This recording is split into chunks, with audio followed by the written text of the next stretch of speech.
Hello বন্ধুরা, আজ আমি দুধ দিয়ে ছানা কীভাবে তৈরি করতে হয় সেভাবে আপনাদের রেসিপিটা দেখাবো।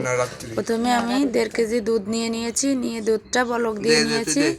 দেখুন, দুধটা বেশিক্ষণ জ্বালানোর দরকার নেই, 1 বলক বা 2 বলক দিলেই হবে। আমি তাতে ভিনেগার দিচ্ছি, আপনারা কেজিতে 2 মুটকি করে ভিনেগার নেবেন। আমি 1.5 কেজি দুধ নিয়েছি, তাইতে আমি 3 মুটকি ভিনেগার অ্যাড করলাম। করে আমি চামচের সাহায্যে ভালো করে নেড়ে নিলাম। দেখুন, কিছুক্ষণ নাড়ার পরে এইভাবে দুধটা কেটে দিয়ে ছানায় তৈরি হয়েছে।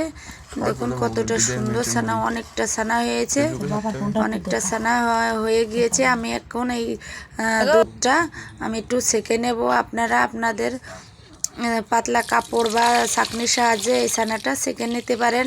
আমি একটা পাতলা কাপড় নিয়েছি, নিয়ে আমি এই ছানাটা আমি ঢেলে দিচ্ছি। আমি এভাবে দেখুন কতটা ছানা হয়েছে আর কত দলা দলা হয়েছে। ছানাটা খেতে খুব স্বাদ হয়, খুব নরম হয়, সফট হয়। দেখুন, আমি এটা ছাঁকনির সাহায্যে, পাতলা ন্যাকড়ার সাহায্যে এটা সেঁকে আমি এটা উল্টে নিচ্ছি যাতে না ভেঙে যায়। আমি এটা আস্ত রাখার জন্য আমি এইভাবে একটা প্লেটের সাহায্যে আমি উল্টে নিয়েছি। দেখুন, আমার ছানাটা একদম পারফেক্ট রেডি হয়ে গিয়েছে।